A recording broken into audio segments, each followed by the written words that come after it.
കൊണ്ടോട്ടി ചെറുകാവിലെ ചിരപുരാതന ദേവീക്ഷേത്രങ്ങളിലൊന്നായ ശ്രീ തിരുമല ദുർഗാദേവി ക്ഷേത്രത്തിലെ പുനഃപ്രതിഷ്ഠാ കർമ്മവും നവീകരണ കലശവും ഏപ്രിൽ 25 മുതൽ മെയ് 3 വരെ ക്ഷേത്രം തന്ത്രി ബ്രഹ്മശ്രീ പുടയൂർ മനക്കൽ കുബേരൻ രാജൻ നമ്പൂതിരിപ്പാടിന്റെ മുഖ്യ കാർമ്മികത്വത്തിൽ നടക്കും. ഗോവ ഗവർണർ PS ശ്രീധരൻ പിള്ള 30 വൈകിട്ട് 5 മണിക്ക് നവീകരണ കലശ മഹോത്സവം ഉദ്ഘാടനം ചെയ്യും.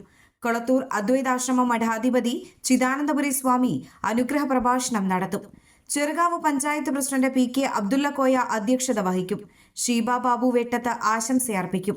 ഒരുക്കങ്ങൾ പൂർത്തിയായതായി സ്വാഗത സംഘം അധ്യക്ഷൻ Vatsarajan Thazhathillath, joint convener PT Girish, ക്ഷേത്ര committee president Jayachandran Kappedath, treasurer Jayan Ambalathody, programme committee അധ്യക്ഷൻ ഡോക്ടർ P നാരായണൻ എന്നിവർ അറിയിച്ചു. 9 ദിവസങ്ങളിലായി നടക്കുന്ന പുനഃപ്രതിഷ്ഠ നവീകരണ കലശ മഹോത്സവം വിവിധ പരിപാടികളോടെ നടക്കും. 25-ന് ഇടവലത്ത് പുടയൂർ ജയനാരായണൻ നമ്പൂതിരിയുടെ ഭക്തി പ്രഭാഷണം ഉണ്ടാകും. 26-ന് താനൂർ അമൃതാനന്ദമയി മഠം സ്വാമിനി അതുല്യാമൃത പ്രാണയുടെ പ്രഭാഷണവും മാതൃസംഗമവും ഉണ്ടായിരിക്കും. സംസ്കൃത സർവകലാശാല vice chancellor doctor KK Geethakumari മാതൃസംഗമം ഉദ്ഘാടനം ചെയ്യും.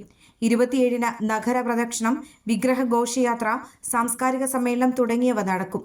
ക്ഷേത്രം ജീവിതം സംസ്കാരം എന്നതിൽ Chengottukonam Ramadasa mission general secretary doctor Bhargavaram പ്രഭാഷണം നടത്തും.